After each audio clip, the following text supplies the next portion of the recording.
Innal hamdalillah nahmaduhu wa nasta'inuhu wa nastahdihi wa natubu ilaih wa na'udzu billahi min sururi anfusina wa sayyiati a'malina may yahdihillahu fala mudhillalah wa may yudlilhu fala hadiyalah asyhadu an la ilaha illallah wa asyhadu anna muhammadan abduhu wa rasuluh.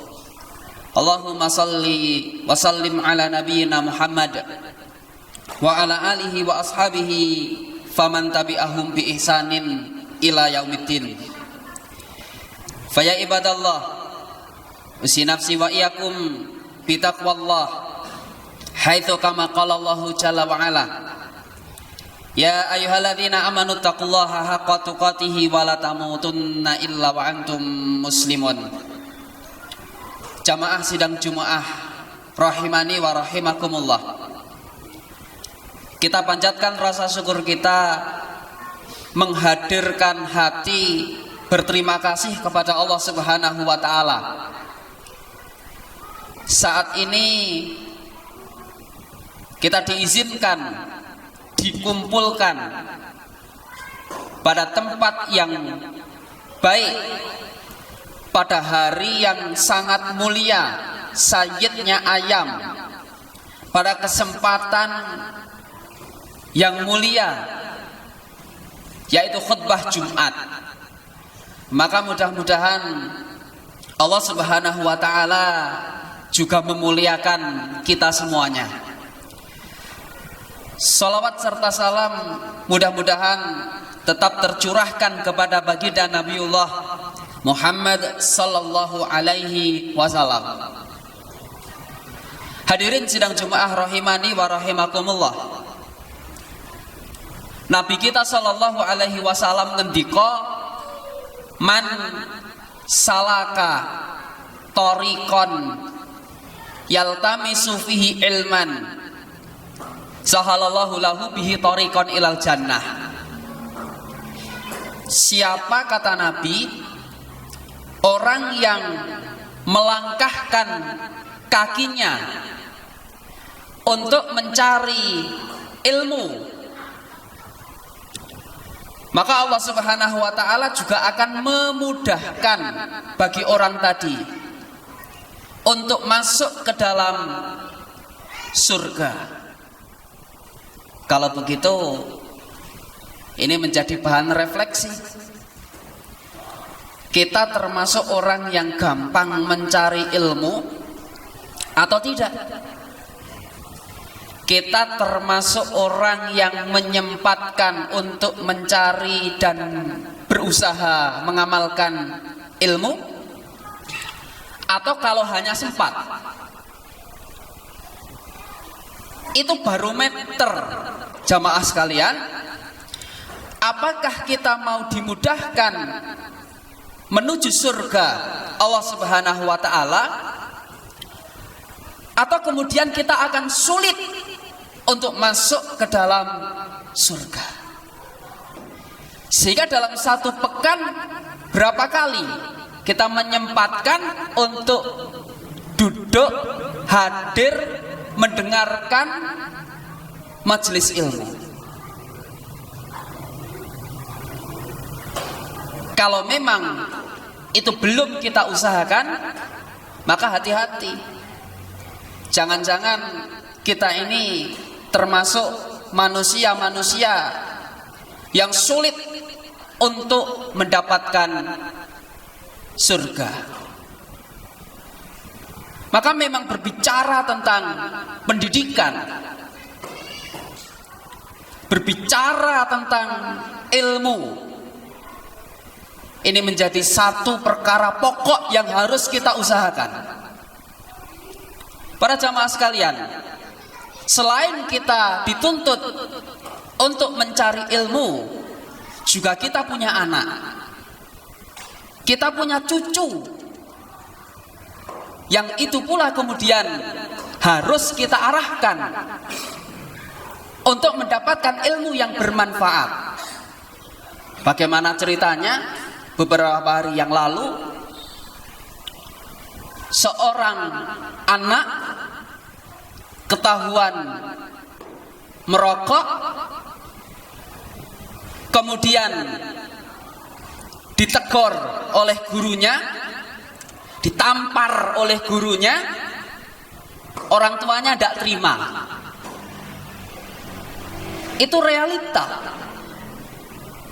Padahal kalau kita konsep, saya bawa buku, ini buku yang digunakan sebagai pedoman di tempat kami mengajar. Sampulnya ada satu hadis yang kita cantumkan, perintahkan kepada anak-anak kalian bisalah, untuk sholat. Idza balagha sab'a sinin, ketika mereka berumur 7 tahun. Kemudian maka pukullah anak itu karena meninggalkan sholat ketika anak tadi sudah berusia 10 tahun. Jadi konsep mukul itu ada. Walaupun kemudian mukulnya bukan dengan nafsu, tapi mukulnya dengan hati. Para jamaah sekalian, senior kami di pesantren, ada anak yang malas sholat berjamaah. Ustadznya marah, anak tadi dipukul, tapi ustadznya tadi mukulnya pakai hati, diterimanya pakai hati, bukan pakai nafsu. Hari ini beliau menjadi seorang aktivis di Kalimantan yang menggerakkan orang-orang untuk jamaah di masjid. Kenapa? Karena ada barokah.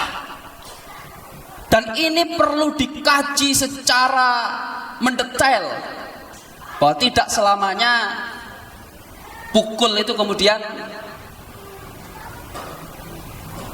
tidak boleh. Anak-anak hari ini itu akan menentukan bagaimana ke depan. Dulu para ayah sekalian dididik oleh ayah-ayah yang hebat, sehingga menjadikan generasi yang luar biasa. Biasanya dulu orang-orang yang biasa saja, orang yang ekonominya biasa-biasa saja. Kenapa sekarang menjadi orang yang hebat? Karena mentalnya jadi. Dan hari ini banyak anak yang terlahir dari keluarga yang kaya raya, justru kemudian kelak di kemudian hari dia menjadi anak yang nggak jadi apa-apa. Kenapa? Karena konsep pendidikannya nggak jadi. Para ayah sekalian, maka saya bawakan satu kitab ini, kitab kecil, satu buku kecil ini sebagai pedoman. Di antaranya pada halaman 79 ada cara-cara supaya kita mendapatkan ilmu yang bermanfaat. Yang pertama, hendaklah kita meminta sungguh-sungguh kepada Allah untuk mendapatkan ilmu itu sendiri. Nabi kita SAW itu setiap pagi mesti berdoa. Apa yang diminta? Allahumma inni as'aluka, yang pertama kali diminta ilman nafi'an, ilmu yang bermanfaat. Itu selalu Nabi berdoa untuk mendapatkan ilmu yang bermanfaat. Kemudian yang berikutnya, di sini dibawakan pesan Imam Syafi'i. Yang pertama, supaya kita sukses di dalam menuntut ilmu, baik kita maupun anak atau cucu kita, yang pertama mesti punya zakat. Zakat itu apa? Zakat itu kecerdasan. Kita bersyukur kepada Allah Subhanahu wa Ta'ala bahwa kita diberi kecerdasan normal. Syukur. Yang kedua, mestinya kita tamak dengan ilmu. Jadi ilmu itu menjadi satu prioritas. Seakan-akan kalau kita nggak baca buku, seakan-akan kalau kita nggak baca kitab, nggak baca Quran, itu ada yang kurang. Tamak. Kalau ada kajian mestinya kita hadir di situ. Kemudian bersungguh-sungguh, dan yang berikutnya adalah suhbul ustad. Suhbul ustad itu mestinya kita punya satu guru yang membimbing kita di dalam belajar agama. Sekaligus menjadi nasihat buat kita-kita ini. Hari ini mungkin di media sudah banyak. Kita mau cari apapun ada. Tapi hadir dan menghadiri majelis ilmu itu gak akan pernah didapatkan barokahnya kalau kemudian kita hanya mengandalkan sosial media. Dalam satu pekan carilah tempat ngaji, hadir di situ. Itu pasti keberkahannya akan berbeda daripada kemudian kita hanya dari sosial media. Suhbul ustad. Kemudian kata Imam Syafi'i, supaya kita berhasil di dalam menuntut ilmu itu mestinya ada bulghah. Apa bulghah? Bulghah itu dana. Jadi jangan iman kalau mengeluarkan uang untuk nyekolah ke anak. Di satu tempat ada sekolah, seorang ayah datang ke sekolahan, Pak. Seorang ayah datang ke sekolahan, bawa mobil bagus, rumahnya sedang direnovasi. Lalu kemudian bapak tadi menemui kepala sekolah. Apa katanya? Pak, mohon maaf, saya belum bisa bayar SPP. Saya minta keringanan. Ini terjadi. Jadi orientasinya sudah bukan lagi pendidikan, maka bulghah. Dan itulah yang barangkali menyebabkan kenapa anak-anak, sebagian anak-anak itu sulit diatur karena ayahnya tidak memprioritaskan bulghah, uang. Kemudian yang berikutnya adalah terus menerus dawam. Di belajar itu harus terus menerus. Dan yang berikutnya supaya kita berhasil di dalam menuntut ilmu, ini menghindari sikap takabur. Apa itu takabur? Merasa saya lebih pinter dari dia. Kalau hanya begitu-begitu saja, itu bisa kok. Itu saya lebih kok dari dia kok. Males ngaji. Kenapa? Karena yang disampaikan hanya itu-itu saja. Ini takabur. Ana khairum minhu, aku lebih baik darinya. Kemudian yang terakhir yang bisa kita sampaikan, supaya kita bisa mendapatkan ilmu yang bermanfaat, mestinya kita berusaha untuk mengamalkan ilmu yang kita dapatkan.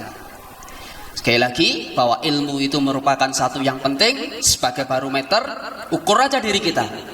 Apakah kita termasuk orang-orang yang akan dimudahkan untuk masuk ke dalam surga, atau kemudian kita termasuk orang-orang yang dipersulit untuk masuk ke dalam surga? Apa sudah gampang? Kalau ngajinya gampang, menghadiri majelis ilmunya gampang, baca bukunya gampang, bahkan menyempatkan untuk mencari ilmu, insya Allah dia dapat. Tapi kalau tidak, ya mafhum mukhalafahnya, pemahaman sebaliknya. Mudah-mudahan kita semua termasuk menjadi hamba-hamba Allah yang dimudahkan untuk mencari ilmu, dan setelah mendapatkan ilmu mudah-mudahan kita termasuk hamba-hamba Allah yang dimudahkan untuk mengamalkan ilmu, sehingga kita dimudahkan untuk masuk ke dalam surga Allah Subhanahu wa taala. Aqulu qouli hadza wa astaghfirullah li wa lakum.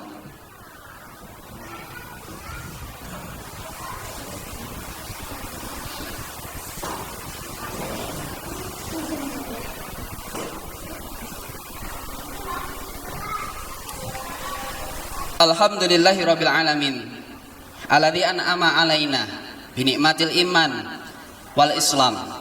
Wa salawatu wassalamu ala rasulina Muhammad sallallahu alaihi wasallam. Asyhadu an la ilaha illallah wa asyhadu anna Muhammadan abduhu wa rasuluh. Fa ya ibadallah, usi nafsi wa iyyakum bitaqwallah. Haitsu kama qala Allah jalla wa ala.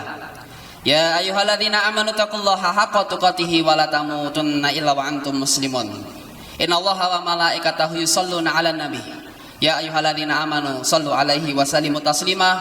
Allahumma ighfir lil muslimina wal muslimat wal mu'minina wal mu'minat al ahya'i minhum wal amwat. Rabbana hab lana min azwajina wa dzurriyyatina qurrata a'yun waj'alna lil muttaqina imamah waj'alna lil muttaqina imamah. Rabbana la tuzigh qulubana ba'da idh hadaitana wa hab lana min ladunka rahmah innaka antal wahhab. Rabbana atina fid dunya hasanah wa fil akhirati hasanah wa qina adzabannar. Wa akhiru da'wana alhamdulillahi rabbil alamin. Wa la dzikrullahi akbar. Aqimis shalah.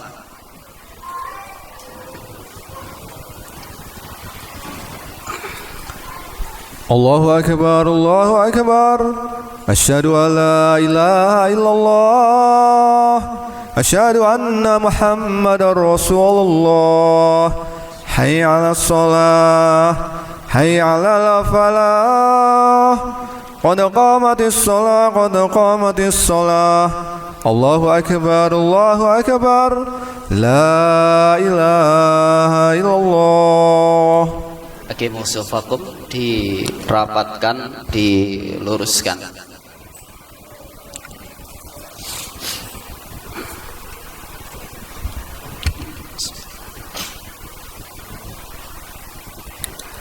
Allahu akbar.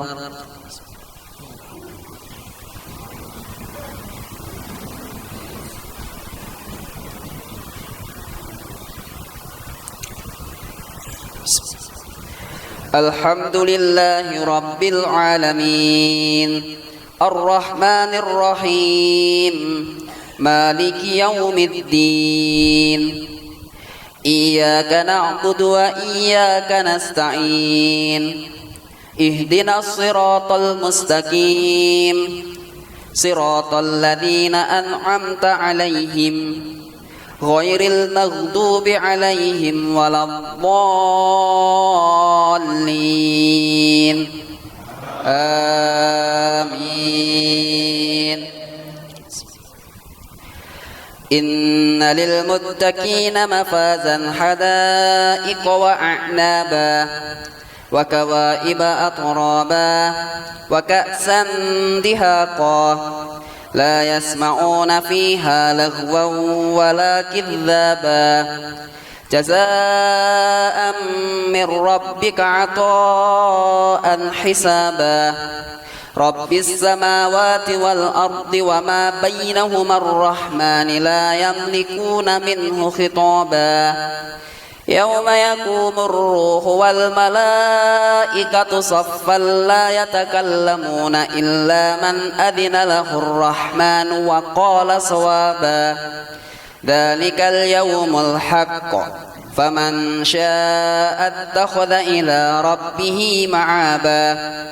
Inna anzarnakum 'adaban qariban yawma yanzurul mar'u ma qaddamat yadahu yawma yanzurul mar'u ma qaddamat yadahu wa yaqulul kafiru ya laitani kuntu turaba. Allahu akbar.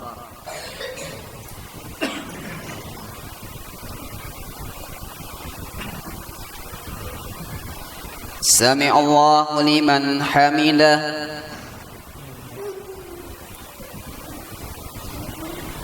Allahu akbar.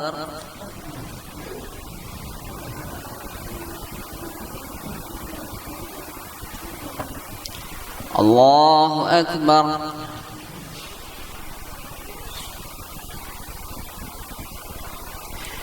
Allahu akbar.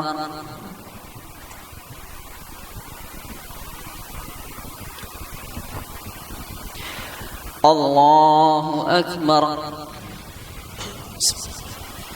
Alhamdulillahi Rabbil Alamin, Ar-Rahmanir Rahim, Maliki Yawmiddin, Iyyaka na'budu wa iyyaka nasta'in, Ihdinas siratal mustaqim, Siratal ladzina an'amta 'alaihim, Ghairil maghdubi 'alaihim waladdallin.